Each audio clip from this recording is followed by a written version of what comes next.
The council chamber stretched high above the gathered representatives, its crystalline walls catching light from 3 distant suns. Captain Daehyun Park stood perfectly still in the center of the circular floor, his hands clasped behind his back. Next to him, Ambassador Ji-woo Kim held a data tablet, her expression carefully neutral.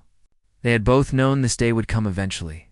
Around them, seated on elevated platforms that forced visitors to look upward, sat the 3 primary species of the Galactic Council. The Vrin representative clicked his mandibles together in what might have been amusement or contempt. His insectoid body gleamed under the chamber lights, compound eyes reflecting Daehyun's image 1,000 times over.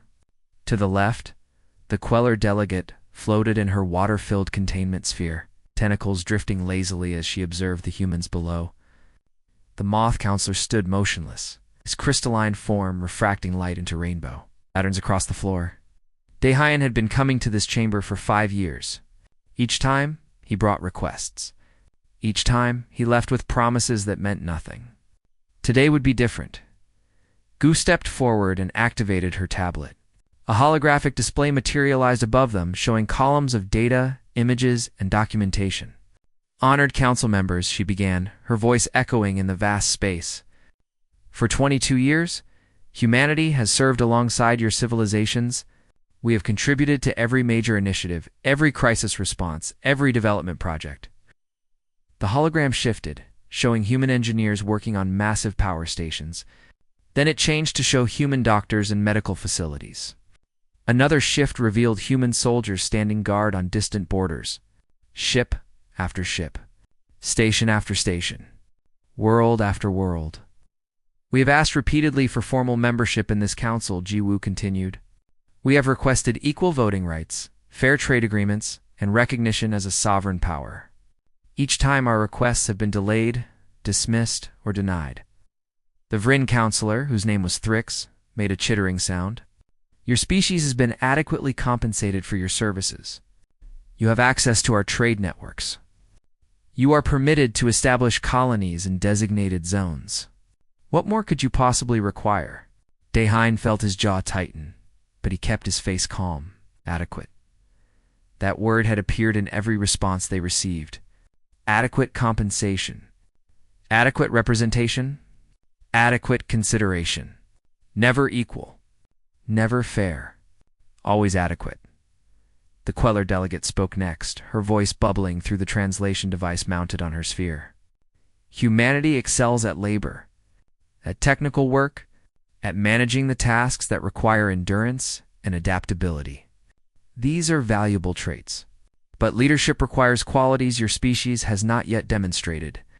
Ju's hand trembled slightly on the tablet. Daehyun knew what that cost her.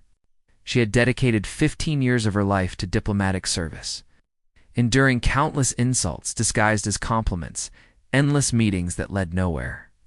"I see," Daehyun said quietly. His voice carried clearly through the chamber, despite its softness. "Then let me be direct. Humanity hereby provides formal notice of complete withdrawal from all council operations, facilities, and territories. This withdrawal will be completed within 30 standard days." Silence filled the chamber. Even the constant background hum of the environmental systems seemed to fade. The Moth Counselor finally spoke, his voice like wind chimes. "Withdrawal? You cannot be serious. Such a decision would require approval from this council. It would not. We are not council members, as you have reminded us repeatedly. We are independent contractors, providing services. We are now terminating those contracts." Thrix's mandibles clicked rapidly. "This is absurd. You would abandon your posts? Your facilities? The infrastructure you have built? We will dismantle or disable anything we have created," Ji-woo said. She swiped her tablet, and new images appeared. Detailed inventories of every human contribution to council space. Power stations on 17 worlds. Medical facilities on 43 stations. Defense installations protecting 12 border systems. Mining operations on 8 moons. Agricultural programs feeding hundreds of millions. All of it will be removed or rendered inoperable. You will, of course, be welcome to maintain these systems yourselves. The Queller delegate's tentacles suddenly stopped drifting. You are bluffing. You cannot simply leave. Where would you go? Daehyun smiled slightly. We have received very interesting offers from several independent systems. The Raxian Horde, for instance, has expressed interest in establishing trade relations. They assure us they hold no animosity toward humanity specifically. The reaction was immediate. All three counselors began speaking at once, their voices overlapping in a cacophony of alarm. The Raxians were raiders, pirates, the great threat at the council's borders. The idea of humanity negotiating with them was apparently unthinkable. Furthermore, Daehyun continued once the noise subsided. We have been approached by the independent colonies of the Outer Rim, several of which feel as marginalized by this council as we do. They are interested in forming a new alliance, one based on mutual respect rather than hierarchy. This is blackmail, the Moth Counselor said, his crystalline structure darkening. No, Daehyun replied. This is notification. We are leaving. What you do with that information is your choice. Ouch. However, should the Council wish to make a formal offer of equal membership, with full voting rights, fair trade terms, and reparations for past exploitation, we would be willing to negotiate before our withdrawal is complete. The offer remains open for 72 hours. Thrix rose from his platform, his 6 legs clicking against the metal. You overestimate your importance. We managed perfectly well before humanity arrived. We will manage again. Daehyun nodded slowly. Then we wish you the very best. The withdrawal begins immediately. He turned and walked toward the chamber exit, Gu beside him. Behind them, the counselors were shouting now, demanding they return, ordering them to stop, threatening consequences. Neither human looked back. As the massive doors closed behind them, Ji-Woo let out a long breath. Do you think they will reconsider? Daehyun watched through the transparent walls as 3 more human ships appeared in orbit, ready to begin the evacuation. No, their pride will not allow it. Not until they understand what they are losing, when they do understand. Then Daehyun said quietly, we will see if they can learn humility. The evacuation ships descended toward the surface. Within hours, the first human personnel would be packing their equipment, shutting down systems, preparing to leave. The Council thought humanity was bluffing, that they would never actually follow through. They were about to learn otherwise. The fusion reactor on Queller Prime had been running for 18 years without a single interruption. Engineer Hyunsu Lee stood in the control room, watching the power output displays with a mixture of pride and sadness. He had helped build this reactor fresh out of the academy. Now he was going to shut it down forever. All personnel are clear from the lower levels, reported his assistant, checking her datapad. Cooling systems are in standby mode. Hyunsu nodded and began entering the shutdown sequence. His fingers moved across the holographic controls with practiced ease. Each command brought another system offline. The Queller had been informed 3 times about this shutdown. They had sent exactly 0 engineers to learn the process. They seemed to believe the reactor would simply keep running on its own. Primary containment field at 50%, he said aloud, logging each step. Plasma temperature dropping to safe levels. Secondary cooling engaged. Outside the facility, Queller citizens went about their daily lives, unaware that in 90 minutes their power would be cut to 30% of normal capacity. The reactor supplied energy to 6 major cities and countless smaller settlements. Backup systems existed, but they were old, inefficient, designed for emergencies, not permanent use. The final command entered. The reactor's deep hum began to fade. Hyunsu felt the change in his bones, that subtle vibration he had lived with for nearly 2 decades going silent. He gathered his tools, checked that all human personnel were accounted for, and walked out of the facility for the last time, 300 light-years away. Dr. Sojin Han was packing up the medical wing of Station Taratu 9. The Queller medical administrator floated nearby in his mobility sphere, tentacles twitching with agitation. You cannot simply leave, he insisted. We have 200 patients in critical care. The Vrin Surgical Wing has 37 scheduled operations. The Moth Recovery Center has patients who need daily monitoring. Sojin carefully placed her diagnostic scanner into a storage container. I provided you with 3 weeks' notice.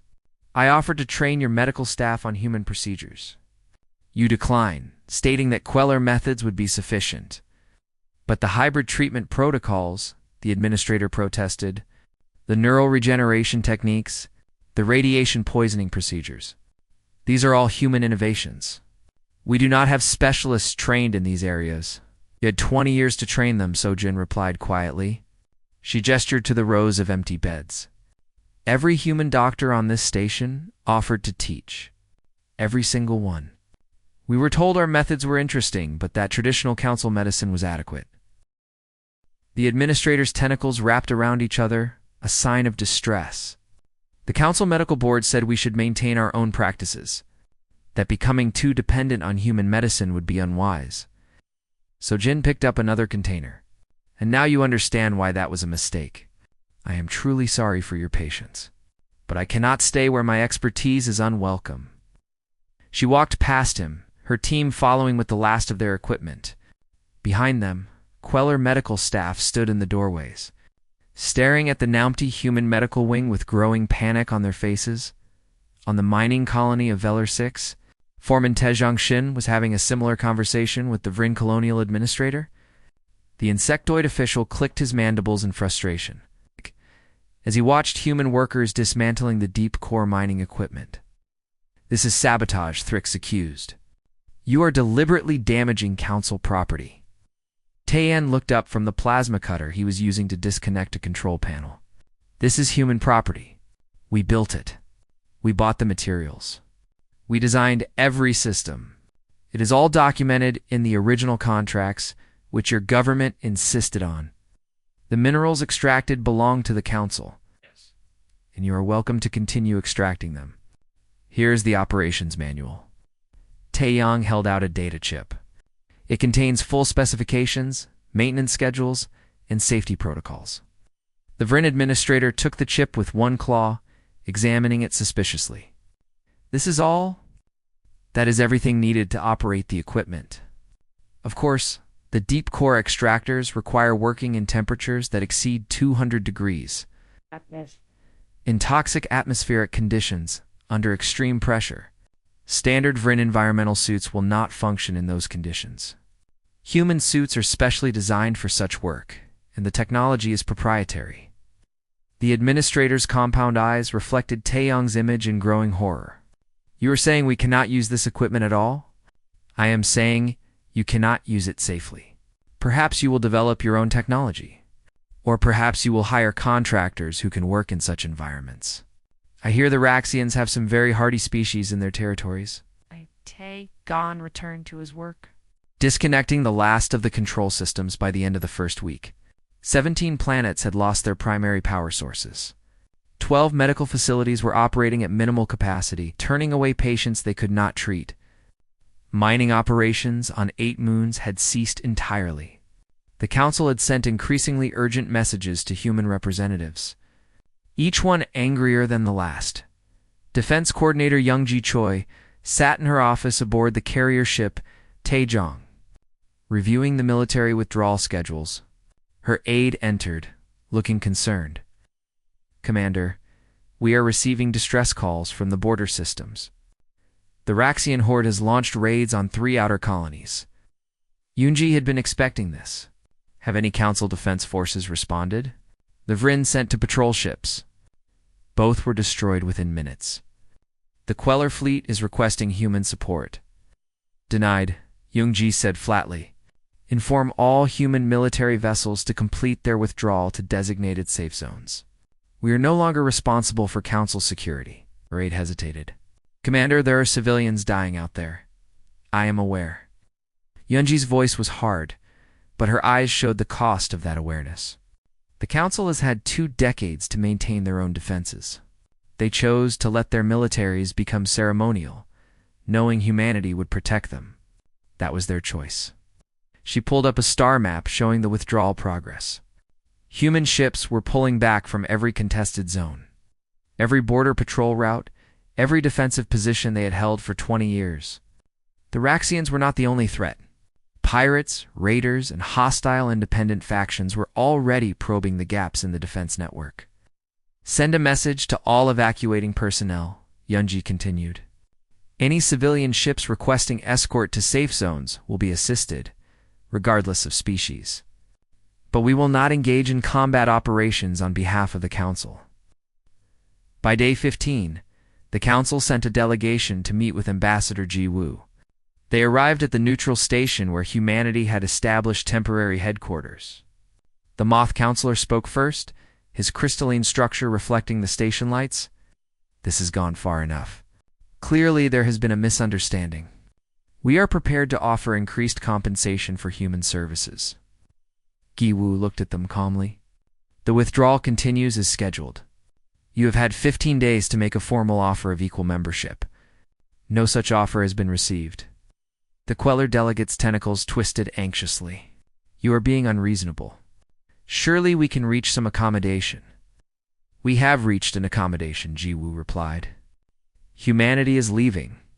You will manage your own affairs, as you have assured us you can. What about this situation seems unreasonable? The Vryn administrator Thrix clicked forward. You know perfectly well what you are doing. This is coercion, Ji Woo said softly. Coercion is working for 2 decades under unfair terms because you need access to trade routes. Coercion is being told your contributions are valued while being denied basic representation. Coercion is watching your people die in wars, fought for others while being called adequate. She stood, indicating the meeting was over. You have 15 days remaining. After that, every human will be gone from council space. I suggest you learn quickly how to operate your own infrastructure. The delegation left without another word. Behind them, Ji Woo sat down heavily, allowing herself one moment of exhaustion before returning to work. The exodus continued. The emergency broadcast reached every corner of council space simultaneously. A Raxian battle fleet had attacked the outer colony on Moth 4. The Moth Defense Force had attempted to negotiate. The Raxians had responded by turning the colony's surface into molten glass. 15 million Moth civilians were dead. Captain Dahan received the news in his ready room aboard the flagship Sajong. He closed his eyes briefly, feeling the weight of those deaths. Then he opened them again and returned to his work. The Council had made their choice. Humanity could not save them from the consequences. At the Council emergency session, panic had replaced arrogance. Counselor Thrix paced on his platform, mandibles clicking rapidly. The Raxians have never been this bold. They know we are vulnerable. They can sense weakness. The Queller delegate floated in frantic circles within her sphere. Our defense fleet is inadequate. We have relied on human protection for too long. Our ships are ceremonial at best. We have admirals who have never seen combat. We have weapon systems we do not know how to maintain. The Moth Counselor stood silent and still, his crystalline form darkened with grief. His entire species was mourning the loss of Moth 4. They had been a peaceful people for 3,000 years. They had forgotten how to wage war. On the industrial world of Queller Prime, factories stood silent. Production had stopped completely. The Queller factory administrator swam anxiously through the corridors of the main production facility, searching for any worker who understood the automated systems. Where is the human technician? He demanded. Where is Min Ho Kong? He left 2 days ago, his assistant replied. He was the last human in this facility. The administrator approached the main control console. Holographic displays showed hundreds of error messages. Systems offline. Protocols failed. Safety measures triggered. He reached out with one tentacle, touching the controls hesitantly. A new error message appeared, warning of unauthorized access. Did Kong leave instructions? He offered to provide training. You said Queller workers could learn the systems easily enough? Administrator's tentacles drooped. Minho had indeed offered training. 3 times. Each time, the administrator had insisted they did not need human help to run Queller facilities. Now the factory that produced 40% of the planet's consumer goods was completely inert. No one knew how to restart it. In the council data centers, technicians faced similar problems. Every major system had human-designed components. Every crucial database had human security protocols. Every essential network ran on human-coded infrastructure. And all of it was locked behind encryption and biometric security that only humans could access. The Vryn head of technology stood before a massive server array, compound eyes reflecting the blinking era lights. He had tried every access code, every override protocol, every emergency procedure. Nothing worked. The systems were designed to be tamper-proof, and they were doing exactly that. "Contact the human technicians," he ordered. "Offer them anything. We need those access codes." His assistant clicked nervously. "They have refused all contact. They say everything we need is in the documentation they provided." "In the documentation?" "It explains what the systems do, not how to access them without proper authorization." The technology head realized with growing horror that humanity had been quietly preparing for this exact scenario. Every crucial system had fail-safes.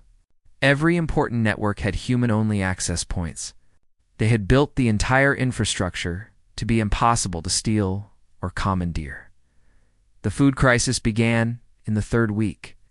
Logistics Officer Bor Yang had coordinated the Council's food distribution network for 12 years. She had optimized supply routes, managed storage facilities, predicted demand fluctuations, and ensured that supplies reached every corner of Council space. She had done it so well that no one had questioned how it worked. Now she was gone, and the network was collapsing. On the agricultural world of Vryn 7, farmers stood in warehouses full of grain, unable to ship it. The human cargo handlers were gone. The human pilots were gone. The human logistics coordinators who knew which shipments went where were gone. The grain sat rotting, while 3 systems away, Queller citizens rioted in the streets. Demanding food that was not arriving, the Council tried to restart the logistics network themselves. They sent cargo ships to the agricultural worlds, loaded them with supplies, and sent them to population centers. Half the ships arrived at the wrong destinations. Another quarter broke down in transit because no one had maintained the engines properly. The remainder delivered food to warehouses that were already full.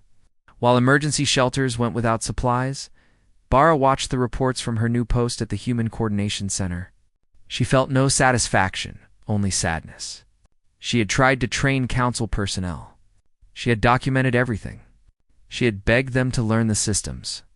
They had always said later, tomorrow, eventually. Now people were starving because of their pride.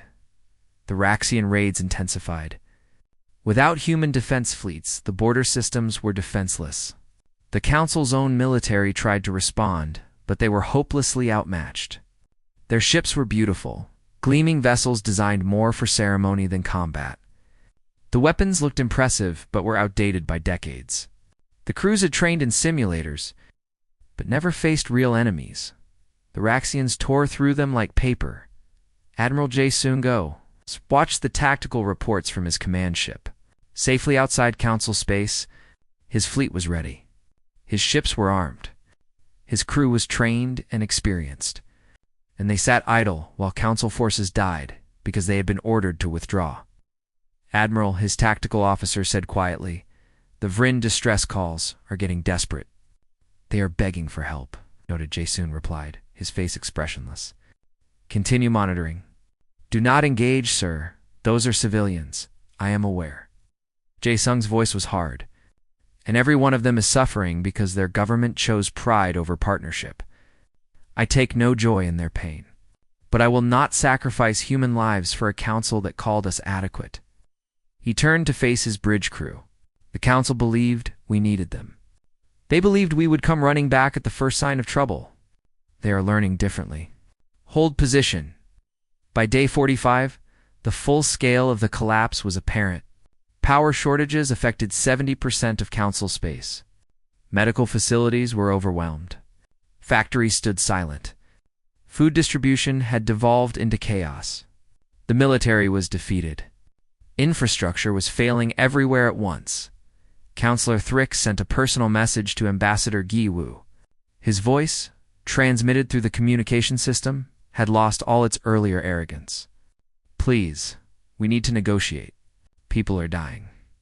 Gu read the message alone in her office. She thought about the human workers who had died in Council mines, dismissed as acceptable losses. She thought about the human soldiers killed in Council wars, their sacrifices barely acknowledged. She thought about 22 years of being called adequate. Then she drafted her response. The council was offered terms. Those terms were rejected. Humanity has moved on. However, if the council wishes to send a formal delegation with full authority to negotiate a genuine partnership, we will agree to meet at Neutral Station Delta 7 in 10 days. Come prepared to offer real concessions. The era of adequacy is over. She sent the message and sat back, wondering if they would come. Wondering if they had finally learned humility. Wondering if the cost had been too high for everyone involved. In council space, the long night continued. Systems failed. People suffered, and the proud civilizations that had once ruled the galaxy began to understand what they had taken for granted. Humanity had not been their servants. They had been their foundation. And without that foundation, everything was crumbling. Neutral Station Delta 7 orbited a dead star on the border between council space and the independent territories. It was old, built centuries ago as a meeting place for species who did not trust each other. Today, it would serve that purpose again.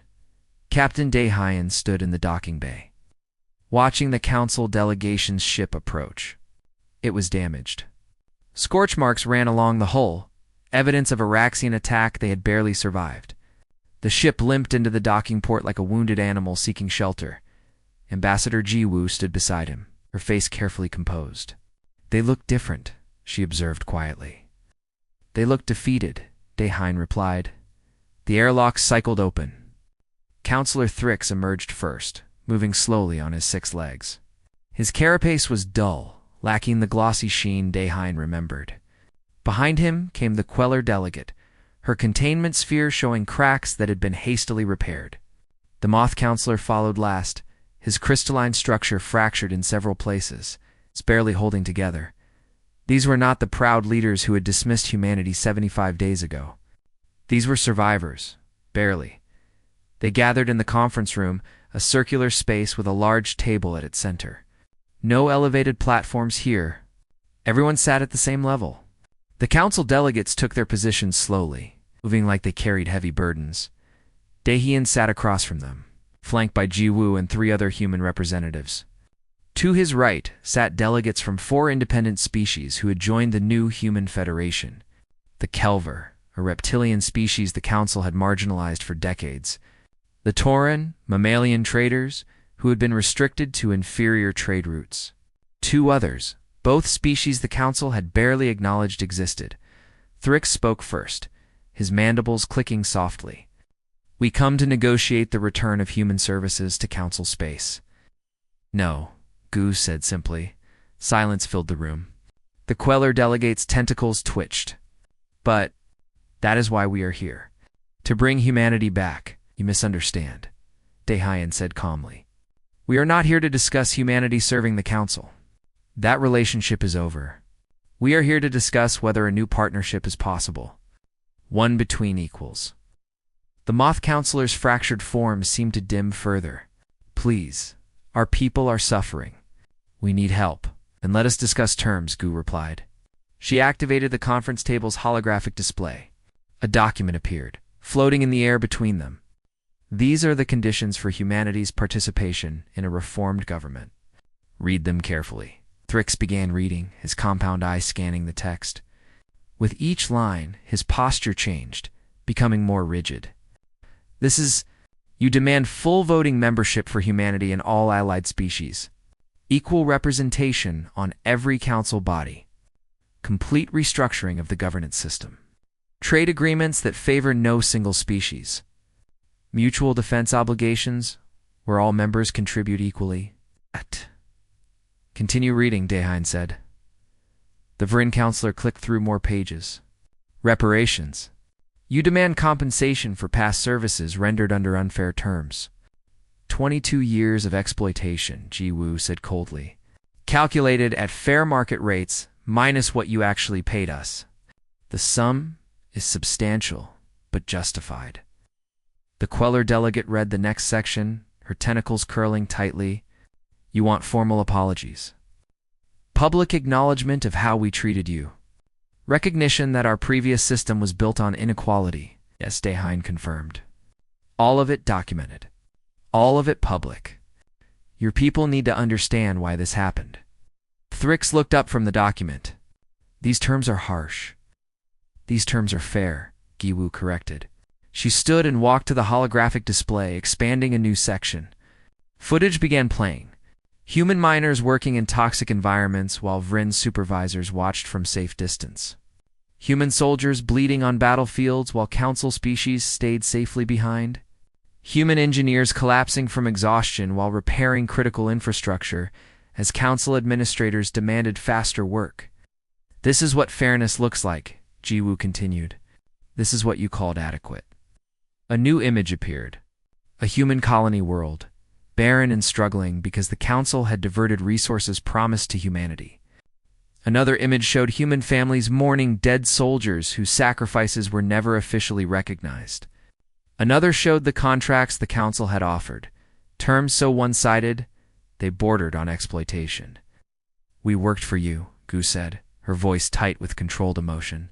We built for you. We fought for you. We died for you. And you called it adequate. Young Mi-song, the human strategist, stood and approached the display. She was younger than the others, but her eyes were hard. Let me show you something else. She pulled up new data. This is the casualty report from the war with the Halax Confederation. Humans comprised 12% of the total forces, but took 41% of casualties. Do you know why? The council delegates remained silent. Because we were assigned the most dangerous missions, Young Mi continued. The suicide runs. The impossible defenses. The battles where survival was unlikely. You preserved your own people and spent hours. She zoomed in on specific battles, showing the numbers. Here, and here. And here? 3,000 human soldiers died taking a position that could have been bypassed. Do you remember ordering that attack, Counselor Thrix? The Vrin's mandibles clicked nervously. It was strategically necessary, was strategically convenient, Young Mi shot back. You wanted that fortress taken to make your own advance easier. You could have gone around it. You could have sieged it. Instead, you threw human lives at it because you could, because we were adequate. Daehan placed a hand on Young Mi's shoulder, gently pulling her back. She was breathing hard, years of anger finally released. He understood. They all did. The terms are not harsh, Daehan said, returning attention to the document. They are simply equal. You will have the same obligations we have. You will contribute the same percentages we contribute. You will take the same risks we take. That is partnership. The Moth Counselor spoke, his voice like breaking glass. And if we refuse these terms, then you face your problems alone, Jiwoo said. Humanity will continue building our own federation with our new allies. We will establish trade with the Raxians, who have proven surprisingly reasonable when approached with respect. We will thrive without you. The Raxians are murderers, the Queller delegate protested. They destroyed Mothfor. Yes. The Raxians attacked you because you were weak and they knew it, Daehan replied. They have no interest in fighting a strong, unified opposition. We have been in communication with their leadership. They are willing to negotiate if approached properly. Thrix's compound eyes reflected the shocked faces of his fellow counselors. You are negotiating with our enemies? We are negotiating with everyone who treats us as equals, Daehan corrected. The Raxians may be raiders and conquerors, but they do not pretend friendship while demanding servitude. In some ways, they are more honest than you were. The council delegates sat in stunned silence. Finally, the Moth Counselor spoke again. What guarantee do we have that if we accept these terms, you will truly help us? The same guarantee we had when we worked for you, Giwu said. Trust. We honored our agreements even when you did not. We kept our promises even when you broke yours. We are offering you the same consideration you should have given us from the beginning. Daehan pulled up a new document. This is the proposed structure for the new Federation Assembly. 7 species with equal votes. Rotating leadership. Shared military command. Joint economic development. No species above another. No species exploited. No one adequate. He looked at each council delegate in turn. You built an empire on hierarchy. It failed.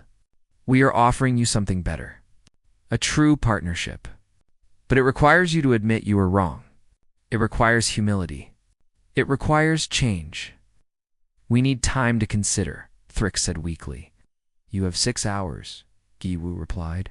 After that, our fleet moves to secure the independent territories, and you will face the Raxians alone. Choose quickly. Choose wisely. The council delegates withdrew to a private chamber. Through the observation window, Daehyun could see them arguing, gesturing, their movements agitated. Young Mi stood beside him, watching them. Do you think they will agree? She asked. They have no choice, Daehyun replied. They know it. We know it. The question is whether their pride will let them admit it. 6 hours later, Counselor Thrix returned to the conference room. He looked old, tired, defeated, but when he spoke, his voice was clear. We accept your terms. 1 year had passed since the signing of the Federation Accords. Captain Daehyun stood in what had once been called the Council Chamber, now renamed the Federation Assembly Hall.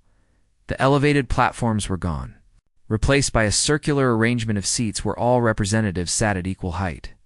7 species, 7 votes, 1 unified government. He watched as delegates filed in for the morning session. The Varin representative walked beside a human advisor, discussing agricultural policy. The Queller delegate conversed with a Tauran trade specialist about shipping routes. The Moth counselor, his crystalline structure carefully repaired by human and Kelver technicians working together, reviewed documents with a young human intern. It was strange seeing them work as equals.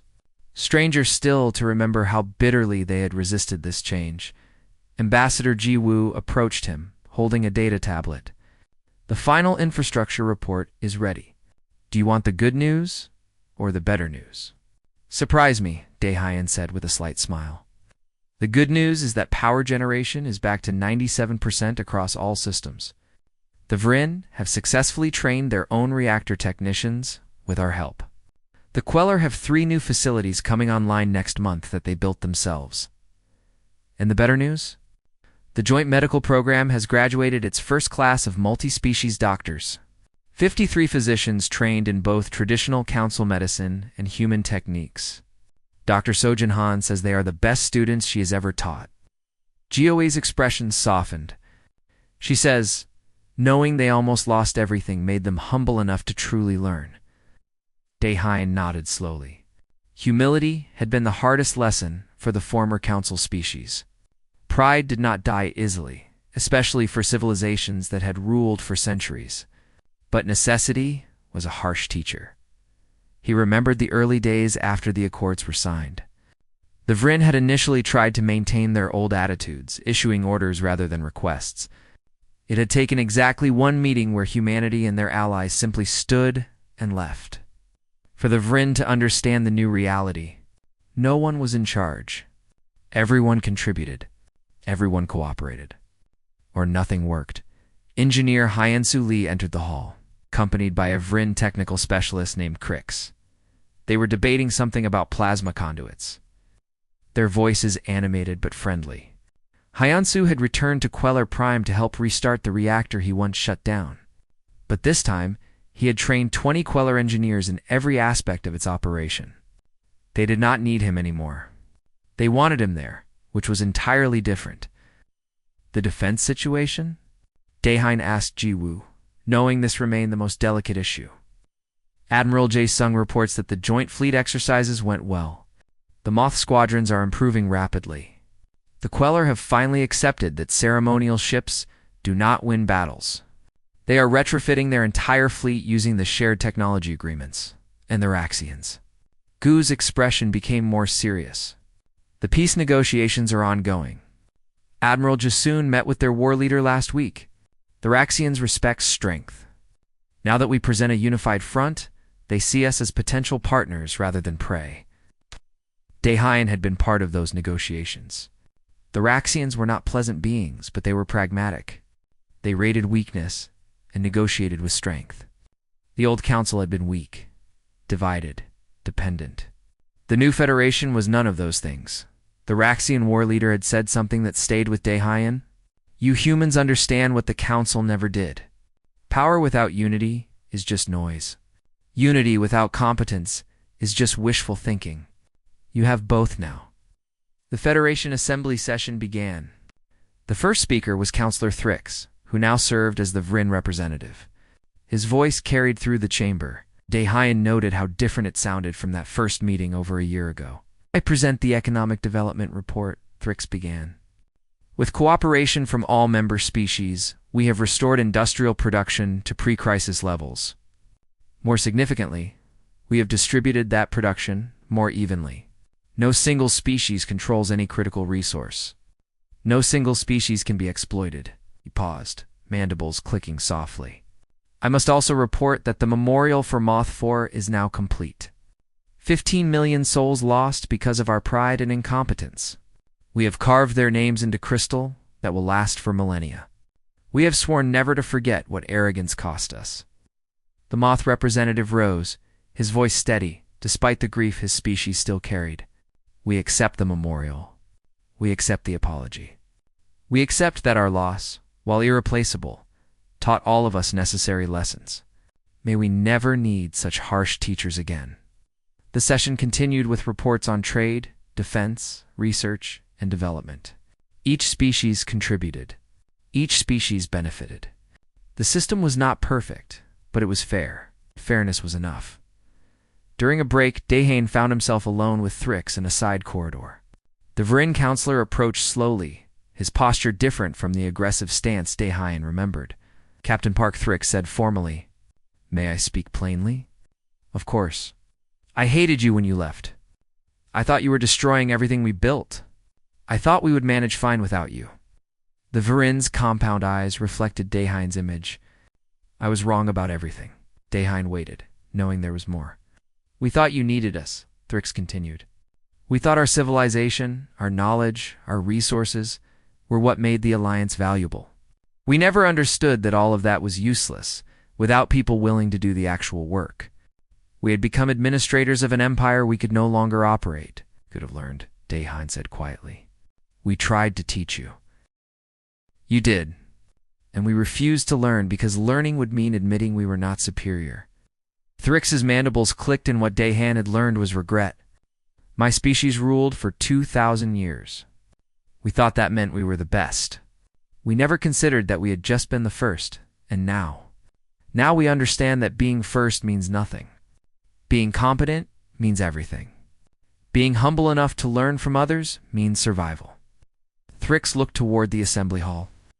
"I watch my people now, working beside humans and Tauren and Kelver and Moth and Queller. They are better for it. We are all better for it." Ayen nodded slowly. "The Council could have had this from the beginning. We offered partnership. We wanted to work together." "No," Thrix said. "That is what haunts me. 15 million Moth died. Millions more suffered in the crisis. All of it unnecessary. All of it because we could not see our own limitations." They stood in silence for a moment. Then Thrix spoke again. "Why did you come back?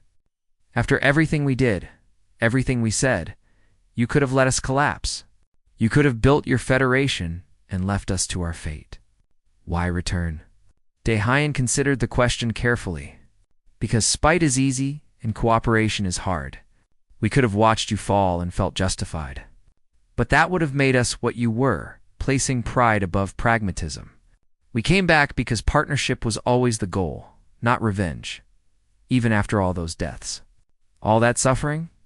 "Especially because of them," Dehayan replied. "If we learned nothing from that pain, if we let it make us cruel instead of wise, then what was it all for?" Thrix's compound eyes seemed to shine with something that might have been respect. "Your species is strange, Captain Park. You could have been conquerors. You have the strength for it. Strength without purpose is just violence," Dehayan said. "We have seen enough violence." The assembly session resumed. Over the next hours, they discussed expansion into new territories, research partnerships, educational exchanges. The Kelver proposed a joint university where all species would teach their specialties. The Tauren suggested trade routes that would benefit everyone equally. The humans offered to share advanced propulsion technology that had been proprietary. It was not perfect. There were disagreements, debates, moments of tension, but they worked through them together, and that made all the difference. As the session ended, Daehyun walked to the observation deck. Through the transparent walls, he could see ships of all 7 species moving in coordinated patterns. Human vessels worked alongside Vryn cruisers. Moth science ships shared data with Queller research stations. The Federation flag, a design incorporating symbols from all member species, flew from every station and ship. Gu joined him at the window. "Thinking about how far we have come?" "Thinking about how far we still have to go," Daehyun replied.